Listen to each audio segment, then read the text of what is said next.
Kakalam Times koli yanajese okubatenga otuuliza sakuno tugoberera mugala waffe ku YouTube channel yaffe eno netugeza kubatenga tuzuula ensonga nnyingi nnyo embeera bwetyo nyongera okubatenga nkusasirako wenageza kubatenga oyita mu mbeera oba oliawo nga sennungi naye kankusabira osobola okubatenga naawe oddamu okubatenga ofuuka omuntu oba oliawo oddeyo ku mulimu ng'okyaliwo embeera efanaganako bwe biti kakati ekiriwo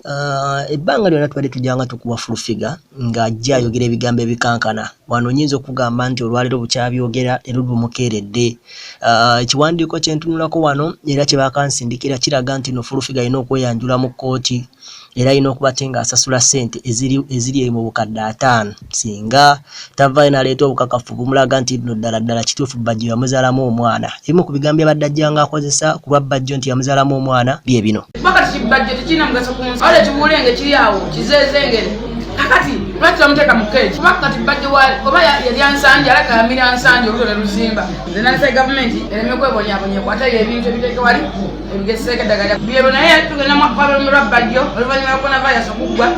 ng'omwana yafunye omusika balamu agenda mulabirira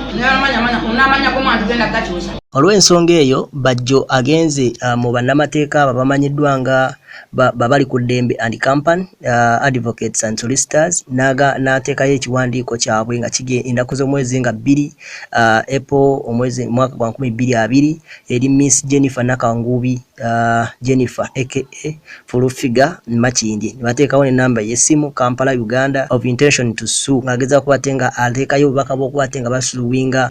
n'ekigendera ky'okubatenga basuuwinga omukyala amanyiddwa nga Jennifer Nakangubi olw'ebigambo byayogedde bagamba nti yabadde nga abyogera okumala ebbanga era bagamba nti ebimu ku byakozeseza yagambibwa ati mu vidiyo gyesinga okubatenga etambula naddala gye yabadde nayo ku TV olunaku lw'eggulo yagambye nti bajjo yanzalamu omwana n'agaana okumulabirira olwedde mulwadde enjala bwetutamutta bulwadde bugenda mutta bapromota be tulina okusondera ye bajjo nkubiriza gavumenti etwale ebintu ng'ebyo kugezesezaako eddagala lya kirwadde ekikambwe